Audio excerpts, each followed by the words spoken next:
Hello everyone, little hearts. So చిన్న మూవీగా వచ్చిన ఈ మూవీ ఇప్పుడు రికార్డులు షేక్ చేస్తుందని చెప్పాలి. కలెక్షన్స్ పరంగా కూడా చూసుకుంటే పెట్టుబడుల కంటే కూడా లాభాలు ఎక్కువగా తెచ్చిపెట్టినట్టు కూడా వార్తలు అయితే వస్తున్నాయి. ఒకసారి దీని గురించి డిస్కస్ చేద్దాం. ప్రస్తుతం మనతోటి సినీ క్రిటిక్ జగదేవ్ ఉన్నారు. వెల్కమ్ చేద్దాం. Hello sir. సార్ ఏంటి సార్, మూవీ చిన్న సినిమాగా వచ్చి పెద్ద విజయాన్ని అందుకున్నట్టుగా వార్తలు వస్తున్నాయి, కలెక్షన్ల పరంగా కూడా. ఏం చెప్తారు? అట్లానే ఇంకోటి ఏంటంటే ఈ మధ్య కాలంలో చిన్న సినిమాలే ఎక్కువ విజయాలు సాధిస్తున్నాయంటే ఏం చెప్తారు? Yes, correct.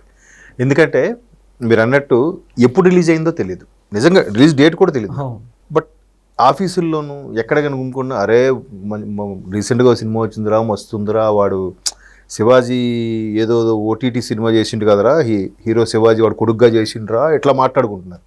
ఏంటంటే అది 90s శివాజీ గారి మూవీ చాలా ఈటీవీ విన్లో వస్తుంది.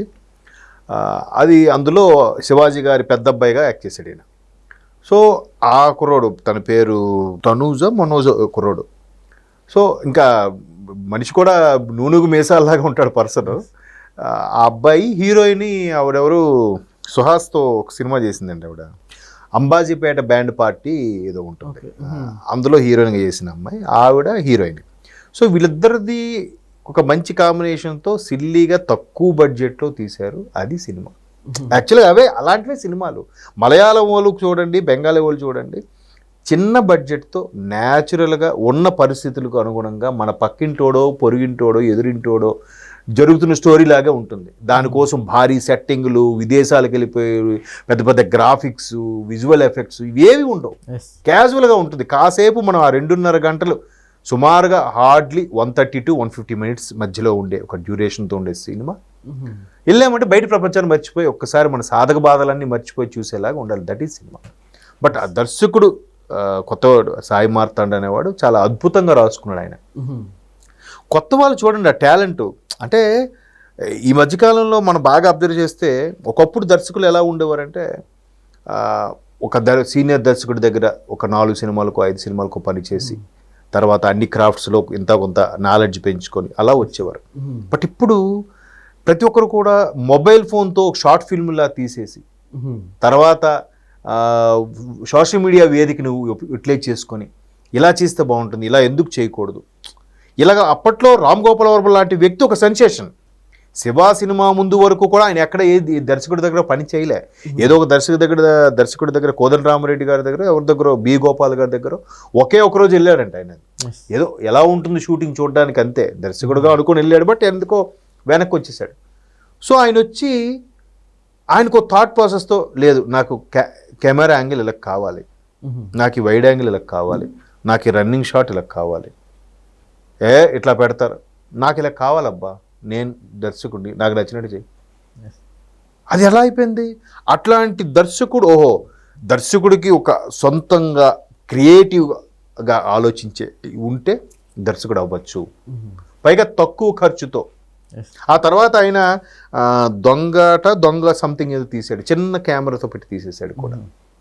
అంటే సినిమాకు పెద్ద ఖర్చు కూడా అవసరం లేదన్నట్టు చూపించేది కూడా అదే రామ్ గోపాల్ వర్మ. సో అతను ఇన్స్పిరేషన్గా తీసుకొని ఆయన వ్యక్తిగతము, ఆయన ఇచ్చే స్టేట్మెంట్లు కాసేపు పక్కన పెడతాం, అది మనకు అనవసరం. వ్యక్తిగతంగా కాకుండా ఆయన ప్రొఫెషనల్గా ఎలా ఎదిగాడు, ఎలా వచ్చాడు, ఇంతమందికి ఇన్స్పైర్ ఎలా అయ్యాడు అంటే ఇలాంటి దర్శకులు వాళ్ళు. ఆ బాటలోకి వచ్చిన వాళ్ళు ఎటువంటి దర్శకుడు? సాయి మార్తాండ్ అనే దర్శకుడు.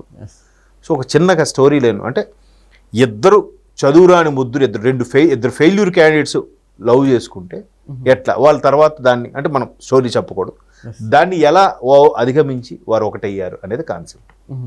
క్యాజువల్గా ఒక సిటీ, హైదరాబాద్ లాంటి సిటీలు గల్లీల్లో తిరిగే కుర్రాళ్ళు, కాలేజీకి వెళ్ళే కుర్రాళ్ళు ఎలా ఉంటారు?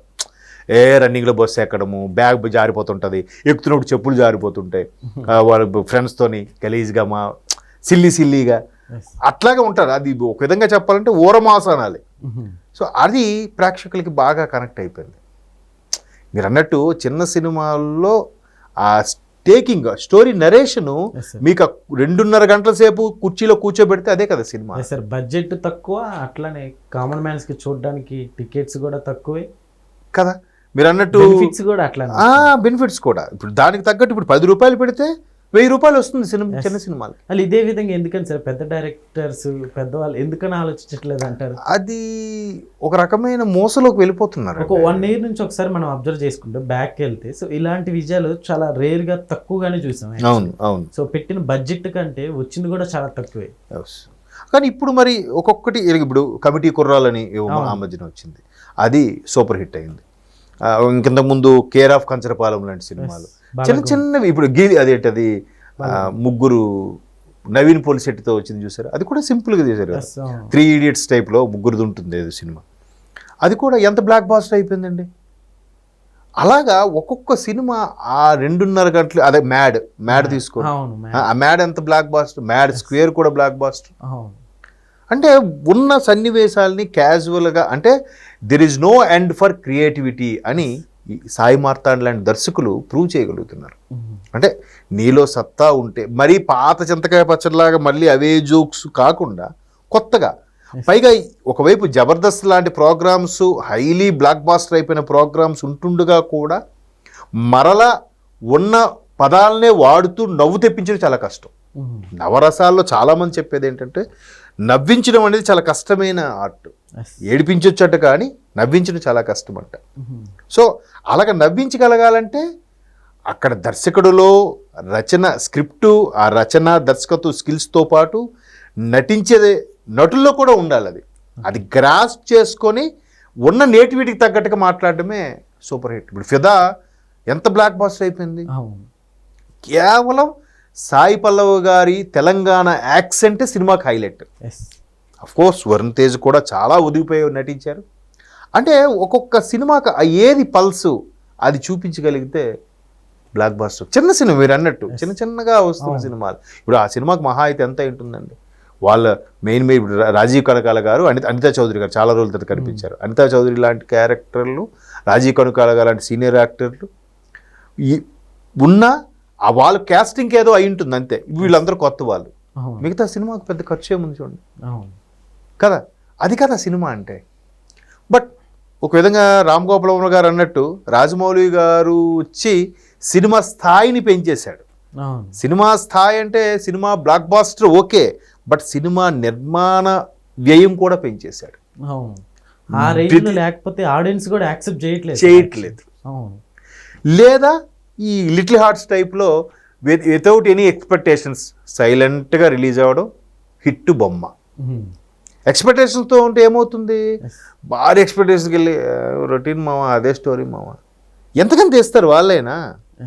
ఇప్పుడు అయితే వీళ్ళు కూడా దర్శకుడు స్టార్టింగ్లో మంచి ఉత్సాహంగా ఎన్నో ఏళ్ళ నుంచి ఇలా పట్టుకొని నుంచి ఉంటాడు. ఫస్ట్ సినిమా, రెండో సినిమా వరకు ఓకే, తర్వాత నుంచి ఇంకా థాట్స్ రావట్లేదో, లేదంటే సరైన వచ్చినా కూడా పెద్ద హీరోలతో చేయడం వల్ల వాళ్ళకి తగ్గట్టుగా కమర్షియల్గా ఏవో మార్చేసి వాళ్ళకు ఒక ఐటెం సాంగ్ పెట్టేసి దానివల్ల హిట్ అవ్వట్లేదో తెలియదు. కానీ ఉంది అంటే ప్రేక్షకుల్లో లోపం లేదు. చాలామంది ప్రేక్షకులు చూడరండి, మరి ఇప్పుడు చూశారుగా, హిట్ చేశారుగా, అవును నడుస్తుందిగా, ఎట్లా తీసుకెళ్లాలో తీసుకెళ్ళచ్చు ప్రేక్షకుడిని కూడా. తీసేవాడిలో దమ్ముండాలి, పిక్చరైజ్ చేసేవాడిలో డైరెక్షన్ టాలెంట్ ఉండాలి, దానికి తగ్గట్టు మెప్పించే నటనతో ఉండే నటులు దొరకాలి. సో ఎనీహౌ లిటిల్ హార్ట్స్ అయితే మీరు అన్నట్టు అందరు హార్ట్స్ను కొల్లగొట్టేసింది. అది బ్లాక్ బాస్టర్ ప్రెజెంట్. అంటే కూలీ లాంటివి మర్చిపోయాం ఆల్రెడీ కదా, కూలీ, వార్ 2 అన్నీ మర్చిపోయాం, లిటిల్ హార్ట్స్ గురించే మాట్లాడుకుంటున్నాం. Okay sir, thank you.